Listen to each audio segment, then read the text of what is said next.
as páginas em branco. Vencer, ó Deus, meu escritor. Vencer, meu Senhor. Apague tudo que eu já escrevi. Os erros que eu fiz. Escreve agora com teu sangue o meu final feliz.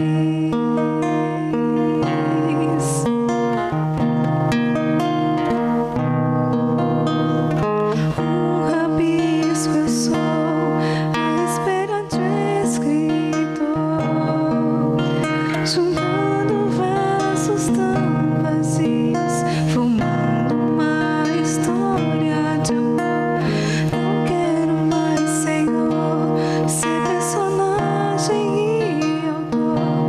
Quero deixar-me escrever cada palavra tua. Quero ser, porque tudo que eu quero me corrompe. Porque nada me faz forte, me levante. Meu Deus, quero entregar a minha história, as páginas em branco. Vencer, ó Deus, meu escritor. Vencer, meu Senhor. Apague tudo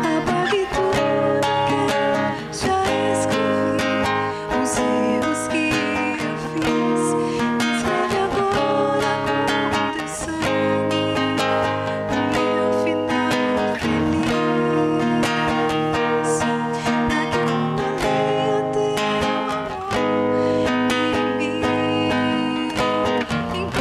em mim, em poesia possam ver o teu amor sem fim. Quero entregar a minha história, as páginas em branco. Vencer, ó Deus, meu escritor. Vencer, meu Senhor. Apague tudo que eu já escrevi. Os erros que eu fiz.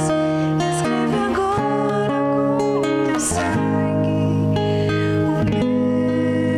feliz.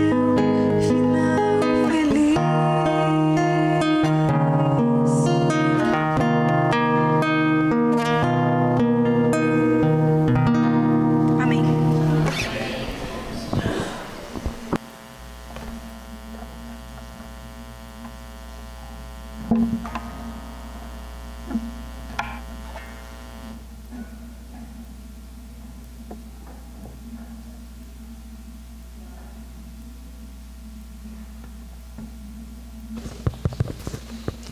Agradecemos a nossa irmã Jaqueline pelo louvor ao nosso Deus. Nesse momento eu vou fazer a apresentação da plataforma. Meu lado direito aqui temos a nossa irmã Mariane, desculpa. Temos também aqui o Tiago, que é o pregador. Quem vos fala é o Márcio. Tiago, seja bem-vindo aqui e que Deus possa te usar nesse momento. Amém? Feliz sábado. Que a paz do nosso Senhor Jesus Cristo possa se fazer presente dentro do seu coração. Amém. Estou muito alegre de estar aqui compartilhando o pão da vida com todos. E sempre isso vem acompanhado de uma grande responsabilidade. Mas o meu desejo para todos nessa manhã é que vocês sejam muito abençoados por Deus e que a mensagem dessa manhã possa vir de encontro às necessidades de cada um aqui presente. Fiquei muito feliz também, logo quando eu cheguei, vi ali o quadro de comunicação e vi que o Luizinho vai se casar. Amém. Até ele passou na minha frente, mas olha, esse ano, se Deus quiser, eu também caso. Amém? Amém. O amém da igreja foi forte, hein? E nesses dias eu estava pesquisando sobre casamento e tem alguns dados curiosos, porque tem algumas pessoas que se empolgam bastante. E no ano passado mesmo nós vimos um casamento que deu o que falar, da Marina Rui Barbosa com o Xande Negrão. E olha, foi um casamentão, viu? Casamento para a alta elite da população brasileira. Apresentadores de TV, atores e atrizes globais, jogadores de futebol. Há quem diga que foi muito dinheiro gasto para pouco amor. Porém, nós não podemos julgar, mas existem outros casamentos que foram feitos que também me chamaram a atenção, e um deles foi do príncipe Charles com Lady Diana, que esse casamento aconteceu em 1981, e o custo aproximado para este casamento foi de 48 milhões de dólares. Este casamento, ele teve 27 bolos, e somente esses 27 bolos eles tiveram um custo de 2 milhões de dólares. A cerimônia, ela foi acompanhada por mais de 2 milhões de pessoas e mais de 750 milhões pelas transmissões de TV. Outro casamento que também muito me chamou a atenção foi do príncipe William e Kate. Esse é um casamento mais recente, aconteceu em 2011. E essa festa foi para 1.600 convidados, sendo que foram realizados mais de 5.000 festas simultaneamente em torno do Reino Unido. E esse casamento, ele teve um custo estimado de 34 milhões de dólares. De todos, o que mais me chamou a atenção foi deste rapaz aqui, Sheikh Mohammed bin Rashid, com Sheikh Karim bint Maktoum, em seu primeiro casamento, porque ele casou mais do que uma vez, ele tem mais do que uma esposa. Este homem, ele é o primeiro-ministro dos Emirados Árabes Unidos e também vice-presidente de lá. E em 1979, ele deu uma festa e ele gastou em seu casamento mais de 100 milhões de dólares. Não tinha um local onde comportasse tantos convidados. Então, por conta disso, ele mesmo mandou construir um estádio para ele dar uma festa para mais de 20 mil pessoas. De todos os casamentos, o que mais me chamou a atenção foi um casamento da antiguidade de um rei, que ele deu uma festa de casamento para o seu filho. E a história conta que o casamento foi lindo, a festa estava pronta, os convidados até então não tinham chegado, e a noiva estava a postas, o noivo estava nervoso, os músicos já estavam tocando as músicas, e a espera continuava, e pasmem, nenhum convidado compareceu, nenhum. O rei, ele ficou tão furioso, mas tão furioso, que ele mandou os seus empregados saírem nas ruas da cidade: convidem quem quiser vir, homens e mulheres, brancos e negros, mulheres e crianças, todos. Quem quiser vir, pode vir para a festa do casamento do meu filho. E este casamento, essa história, não foi noticiada em nenhum canal de televisão, não foi noticiada nos principais sites de notícia, não foi citado nas revistas de fofoca e muito menos não teve cliques nas redes sociais. Mas este casamento não passou em branco aos olhos de Jesus, que ele nos conta em Mateus capítulo 22, a partir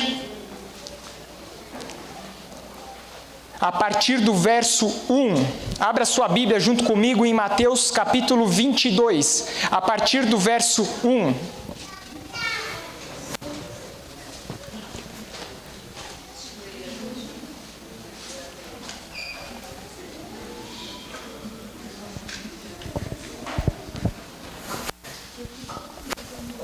Mateus 22, 1 diz assim, eu leio: Jesus lhe contou outras parábolas e disse ele: o reino dos céus pode ser ilustrado como uma história de um rei que preparou um grande banquete de casamento para o seu filho. Quando o banquete estava pronto, o rei enviou os seus convidados para avisar os seus empregados para avisar os convidados, mas todos se recusaram a vir. Então, ele enviou outros servos para lhe dizer: já preparei o banquete, os bois e os novilhos gordos foram abatidos, e tudo está pronto. Venham para a festa. Mas os convidados não lhe deram atenção e foram embora, um para a sua fazenda, outro para os seus negócios. Outros ainda agarraram os mensageiros, os insultaram e os mataram. O rei ficou furioso e enviou seu exército para destruir os assassinos e queimar a cidade deles. E disse aos seus servos: o banquete de casamento está pronto e meus convidados não são dignos dessa honra. Agora, saiam pelas esquinas e convidem a todos que vocês encontrarem. Então os servos trouxeram todos os que encontraram, tanto bons quanto maus, e o salão do banquete se encheu de convidados. Quando o rei entrou para recebê-los, notou um homem que estava vestido de forma apropriada que não estava vestido de forma apropriada para um casamento, e perguntou-lhe: amigo, como é que você se apresenta sem a roupa de casamento? O homem não teve o que responder, então o rei disse: amarrem-lhe as mãos e os pés, e lance-no para fora na escuridão, onde haverá choro e ranger de dentes, pois muitos são chamados, mas poucos são. Essa história, essa parábola, ela mostra a união da humanidade com a divindade. E as vestes aqui que este rei entrega para todos os seus convidados são as vestes de justiça que Jesus Cristo, ele quer entregar para a sua igreja. Amém? Amém. Essa história eu dividi em 5 partes. A primeira parte dessa história, ela se cumpriu a partir do momento que os discípulos, eles começaram a pregar o evangelho para todo mundo.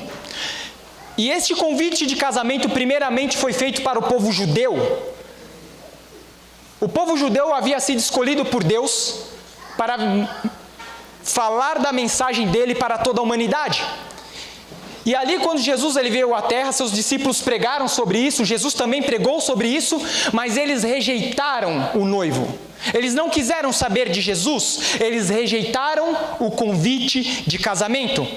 Pois essa primeira classe, os judeus, eles não estavam dispostos a sacrificar os seus privilégios mundanos para comparecer ao banquete do rei.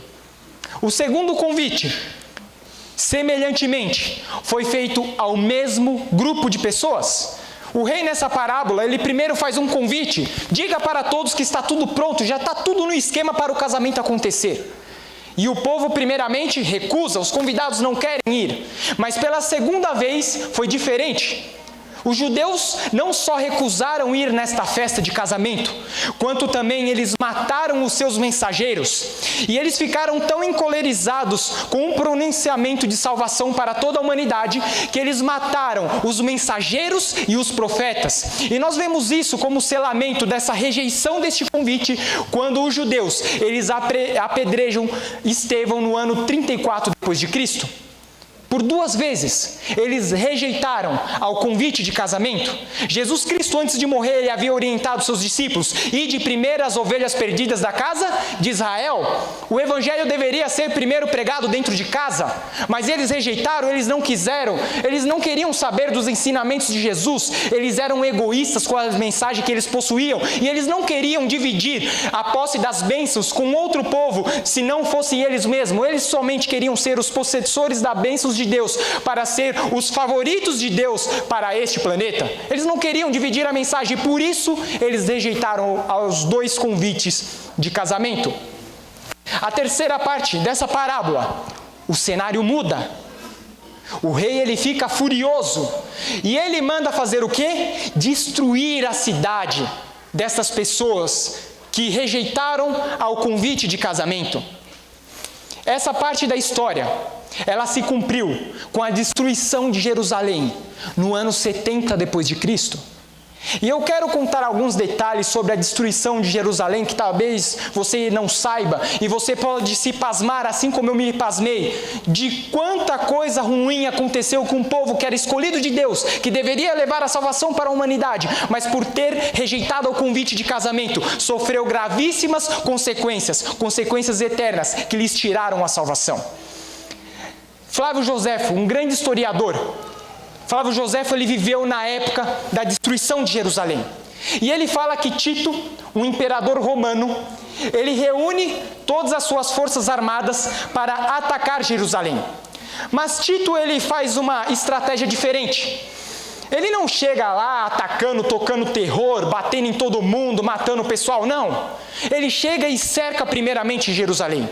E Jesus, antes de morrer, ele tinha falado de uma profecia, que quando Jerusalém fosse cercada por exércitos, este era o momento do povo, perna pra que te quero, sair de dentro da cidade. E ali, Tito, ele cerca a cidade justamente próximo do período da Páscoa. E o período da Páscoa era o momento que Jerusalém estava mais cheia, porque era o momento que eles celebravam a libertação que eles tinham tido do Egito, e muitas pessoas estavam ali, e judeus de todas as partes do globo terrestre vinham para celebrar a festa juntamente com suas famílias. E a cidade estava totalmente cercada e os cristãos, fugiram. Mas muitos dos povos judeus que ali estavam presentes falaram: não, jamais a nossa cidade será destruída. A nossa cidade, ela tem grandes muros intransponíveis, que ninguém jamais pode derrubá-los. Eles tinham esse orgulho santo dentro de si, e eles ainda julgavam que se alguma coisa acontecesse, Deus certamente iria intervir, de maneira que pudesse proteger todas as pessoas que ali estavam ali dentro. Tito, então, ele cerca a cidade, e todo mundo que quer entrar na cidade, ele: opa, pode entrar, entra aí, pode entrar, seja muito bem-vindo, fique à vontade, sinta-se muito acomodado, a casa é sua. Passando o tempo, Tito, então, ele cerca a cidade estava fechada, e ele começa a tentar invadir a cidade. E Flávio Joséfo conta que nessa época Jerusalém tinha 3 grandes muros. O primeiro muro, Tito, com o seu exército, demorou 15 dias para derrubá-lo. Quando eles derrubam o primeiro muro, eles chegam a um outro muro. E nesse muro, eles demoram 5 dias para derrubá-lo. Mas aí eles sofrem uma investida muito grande por parte dos judeus, e eles demoram alguns dias para retomarem a guerra.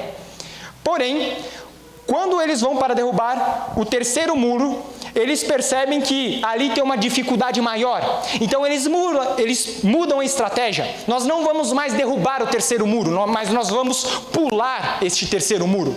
Então, na tentativa de pular esse terceiro muro, eles cercam a cidade e fala que muitas pessoas, conforme foi passando o tempo, foi ficando com fome, a comida foi acabando e a miséria foi acontecendo de uma forma desastrosa dentro de Jerusalém.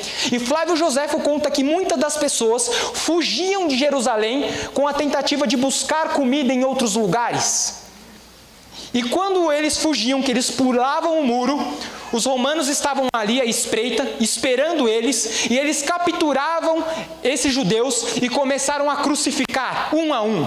Tanto que Flávio Joséfo fala que em um único dia, mais de 5.000 judeus foram crucificados. E eram tantas crucifixões que os romanos, eles se divertiam em crucificar os judeus em posições diferentes. Imagina a cena de horror.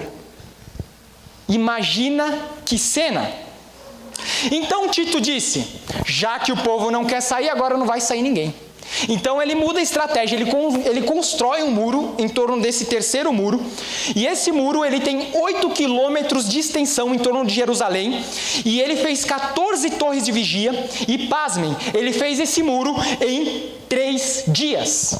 E isso era totalmente aceitável, por conta que ele tinha um exército de mais de 80.000 homens, e esses homens eles trabalharam para construir esse muro. Então, muitas pessoas começaram a morrer dentro de Jerusalém. As pessoas comiam tudo que viam, não tinha mais grama, porque as pessoas comiam grama. As pessoas começaram a comer o couro do cinto, o couro do sapato, começaram a comer roupas por causa da fome. E ali muitas pessoas tentavam fugir e eram capturadas. E a história conta, Flávio Joséfo nos diz, que quando os judeus eles encontravam comida, a vontade de comer era tanta que eles comiam que nem uns esganados, engasgavam e morriam. Fala que muitos estavam tão fracos, mas tão fracos, que quando eles iam enterrar os seus mortos, eles caíam também na mesma vala e morriam. Imagina o sofrimento, a fome, porque eles rejeitaram o convite de casamento. E Deus retirou a proteção, respeitou o livre-arbítrio, se vocês não me querem, ok. E a história continua, e disse que muitas dessas pessoas, elas sofriam, e isso mostra o tamanho do orgulho que elas tinham. O tamanho do sofrimento mostra o tamanho do orgulho que o povo judeu possuía, de não dar o braço a torcer. E muitas pessoas que conseguiam fugir, elas não se deparavam com vegetação nenhuma, porque Flávio Joséfo conta que como o muro foi construído com árvores e também ali com uma espécie de mistura de barro, como se fosse cimento, 15 quilômetros de extensão não tinha vegetação nenhuma, porque eles tinham arrancado todas as árvores para construir o muro. Então as pessoas pulavam o muro e se deparavam com um deserto. E fala que Tito ainda ele ficou sabendo de outra coisa, que muitas das pessoas, como não tinham onde levar os seus bens, os seus dinheiros, eles engoliam moedas, e aí eles não crucificavam mais. Quando eles capturavam essas pessoas, eles cortavam a barriga da pessoa para tirar as moedas. E a história mais terrível que eu ouvi, que Flávio Joséfo conta, que às vezes a gente fala assim, não, Jerusalém foi destruída lá no ano 70. Que guerra sangrenta que foi aquela. A história mais triste que eu ouvi foi de um povo que estava reunido ao redor de uma casa de uma mulher rica. E aí eles sentiram um cheiro de comida, e eles invadiram a casa daquela mulher e falaram assim, é o seguinte, a gente está com fome, nós não temos nada para comer, e é melhor você dar o que você tem para comer aí, porque senão o negócio vai ficar feio. A mulher, sem ter opção, então ela mostra o que ela estava cozinhando. E ela ali, quando abre a panela, ela estava cozinhando partes do seu próprio filho. Eu me horrorizei quando eu li essas histórias.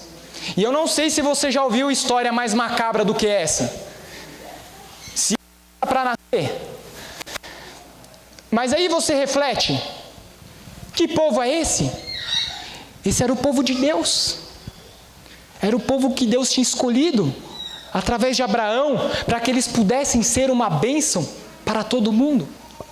Mas esse povo se retraiu para si. Queria viver uma religião dentro da própria igreja. Não queriam mudar os seus atos. Não estavam dispostos a mudar o seu procedimento. Não queriam ouvir mensagens de repreensões. Não estavam dispostos a aceitar a salvação pela graça de Jesus, mas preferiam se esforçar para se salvar através dos seus próprios atos, das suas próprias obras.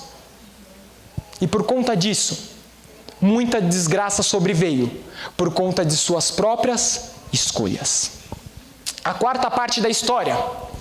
O rei manda então convidar a todo mundo que quisesse vir para a festa. Que alegria!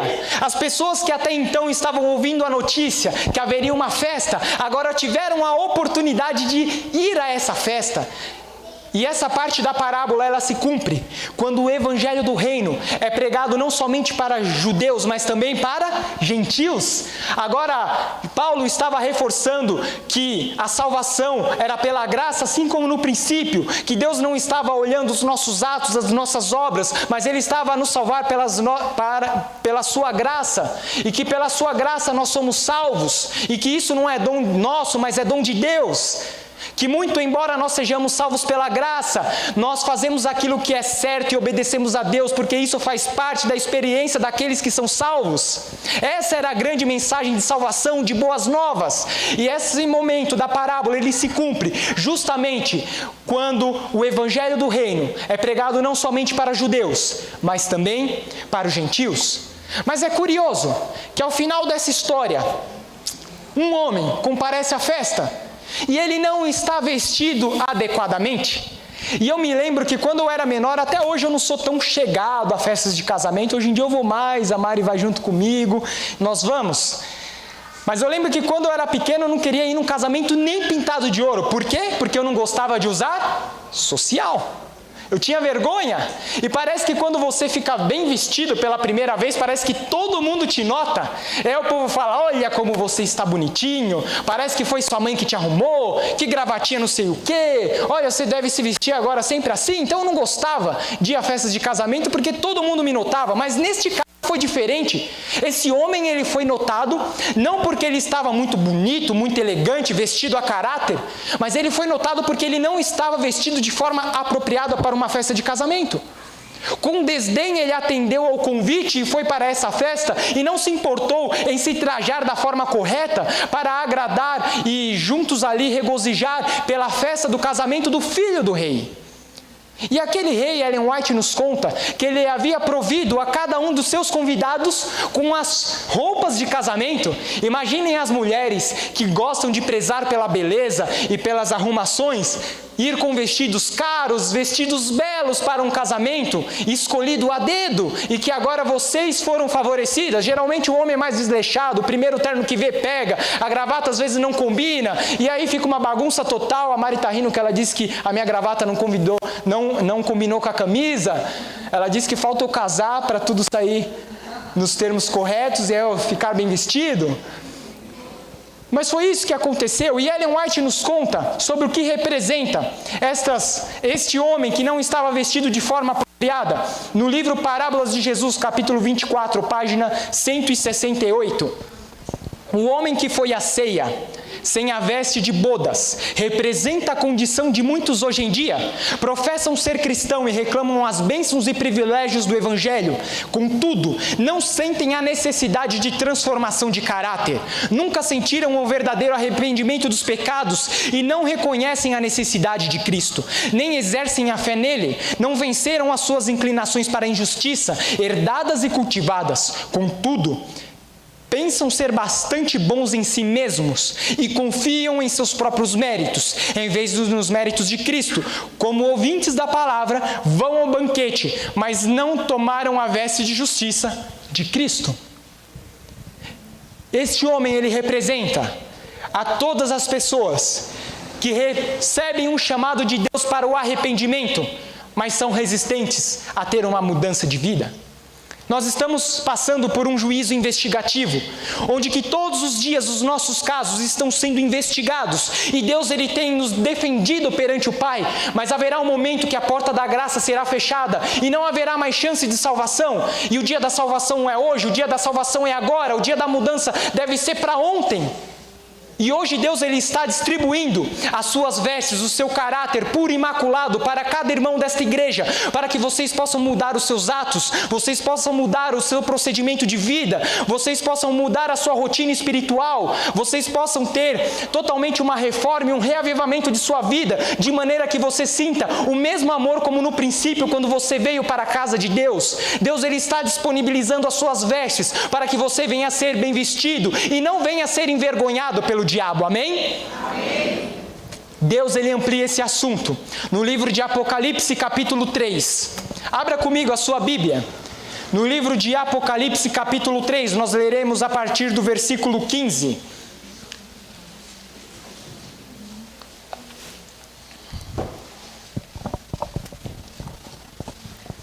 Mensagem à igreja de Laodiceia. E Jesus fala a todos nessa manhã: conheço as suas obras, sei que você não é frio e nem quente. Melhor se fosse frio ou quente. Assim, você é morno, não é frio e nem quente. Estou a ponto de vomitá-lo da minha boca.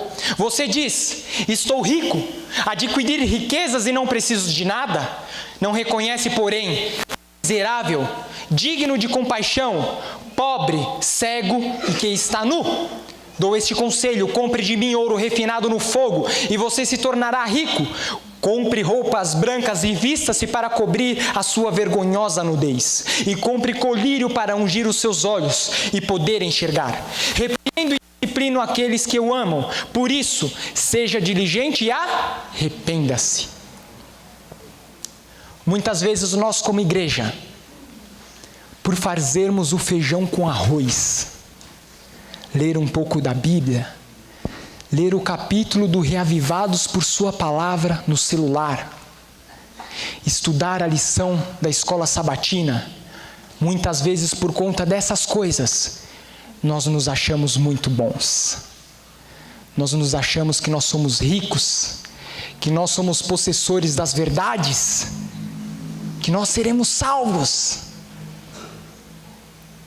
Nós achamos que a nossa maneira de adorar é a mais correta e damos vários pitacos em torno do culto, porque o culto não deve agradar a Deus, deve agradar a mim mesmo, porque eu sei a forma correta de se adorar.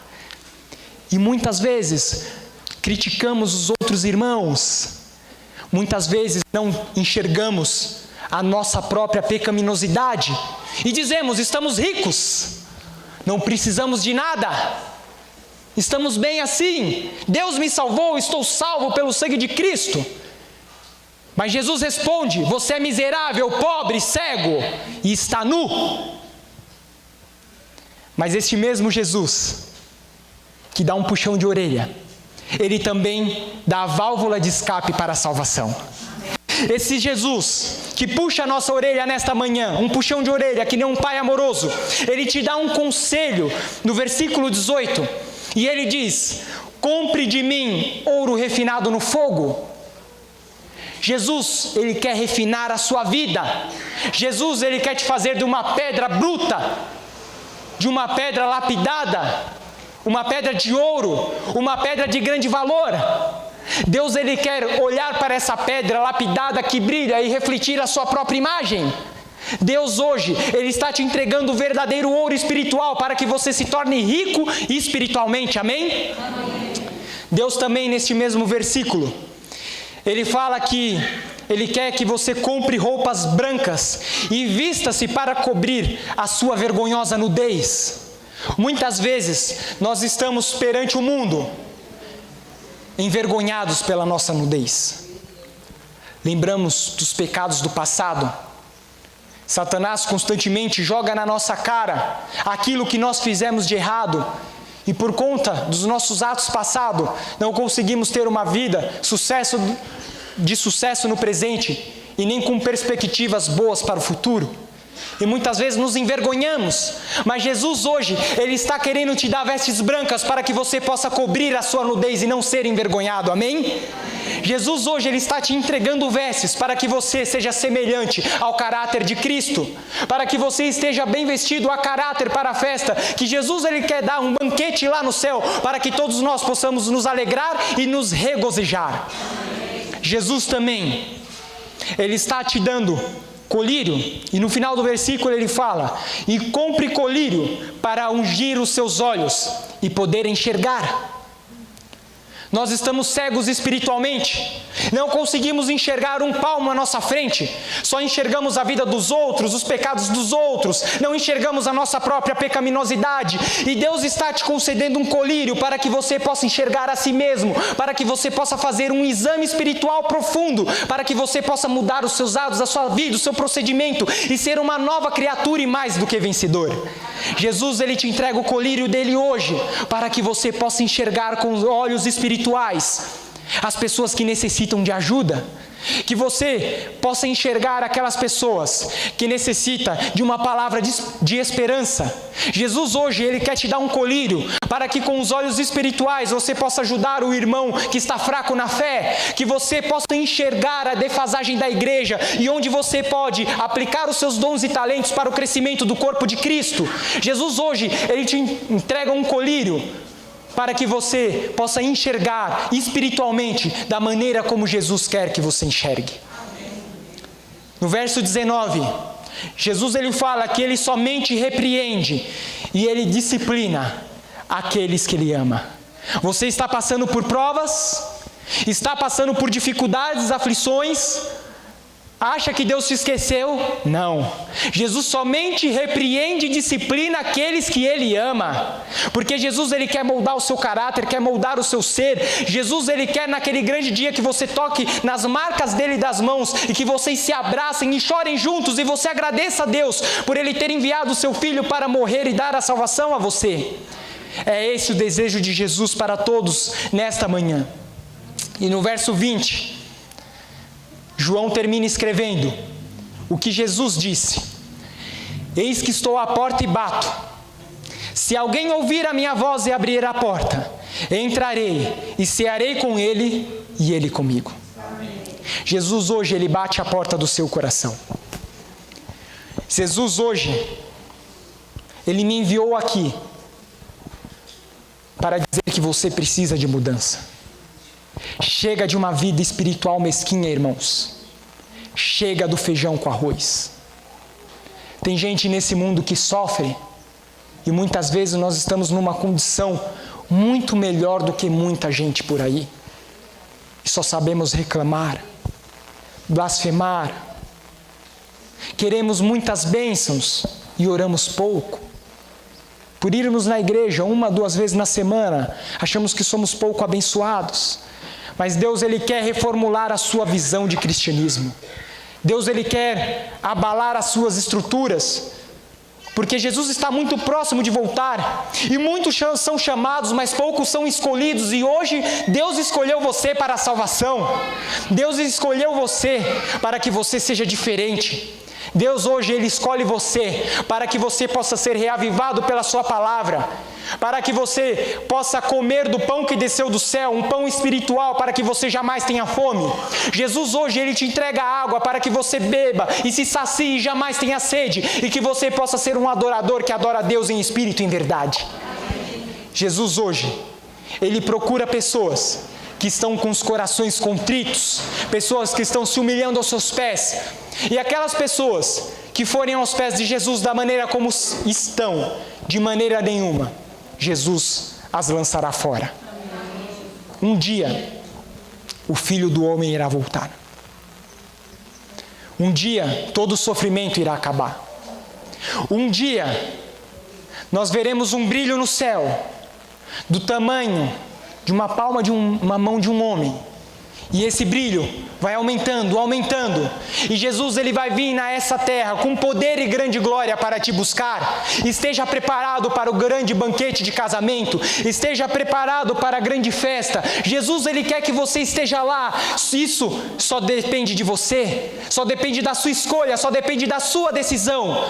Amanhã pode ser muito tarde, por isso nós devemos renovar a nossa aliança com Deus hoje. Nós devemos renovar aquilo que nós somos com Jesus. Nós devemos aceitar o sacrifício que Ele fez por nós e refletir na salvação dEle para nós.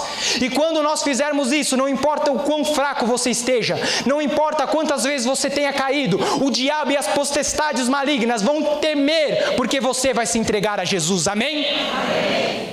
O diabo hoje, ele treme, porque ele não quer que você vá para o local da onde que ele foi expulso. Ele quer promover um governo que ele diz ser o melhor para você. Um governo que é baseado no materialismo, no egoísmo, no amor próprio. Mas o amor de Jesus, ele é expansivo e ele dá a salvação para todas as pessoas. E hoje Jesus, ele chama você para que você seja um canal de bênção para todas as pessoas. Aceita o convite de casamento e case-se com o noivo, porque ele está muito próximo de voltar.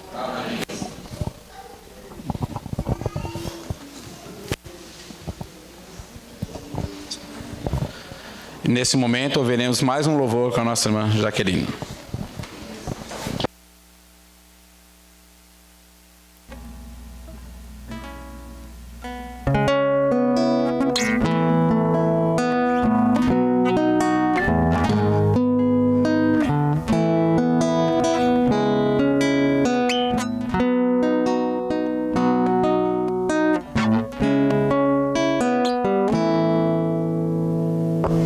Agora sim. De novo.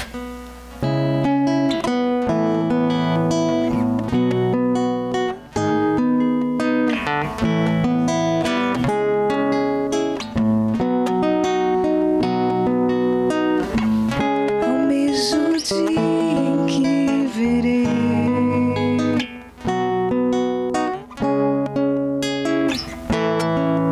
no céu.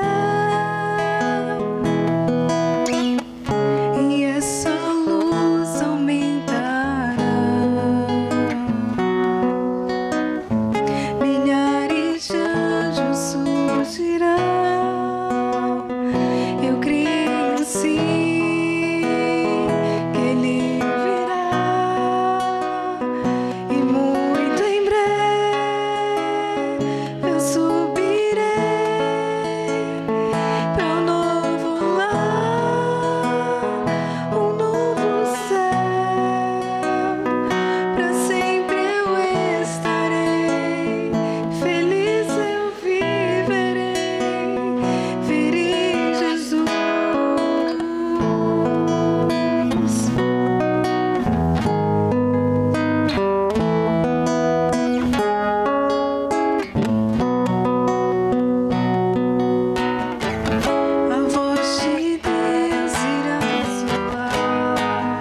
Jesus.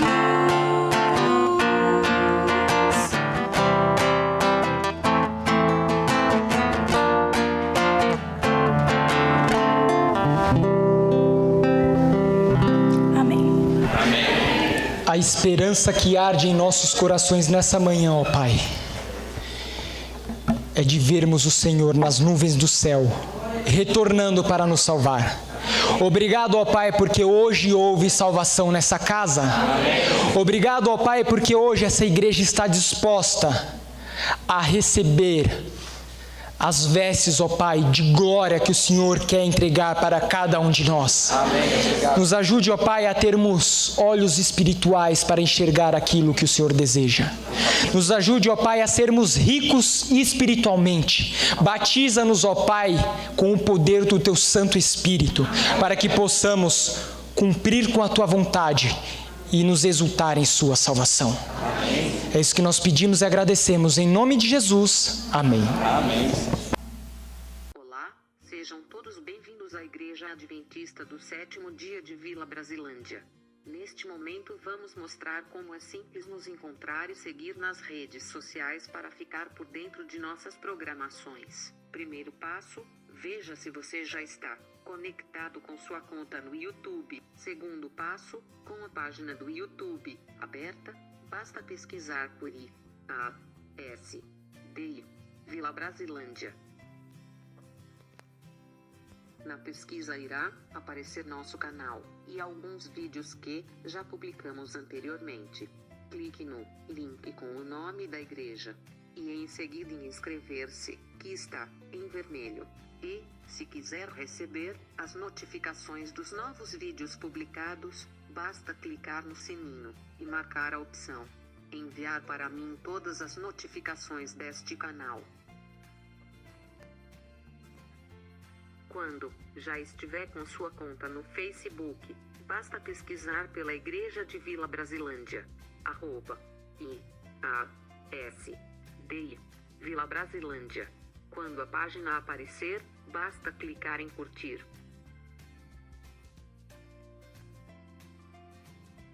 Também temos um clube de jovens em nossa igreja. Todos estão convidados a participar.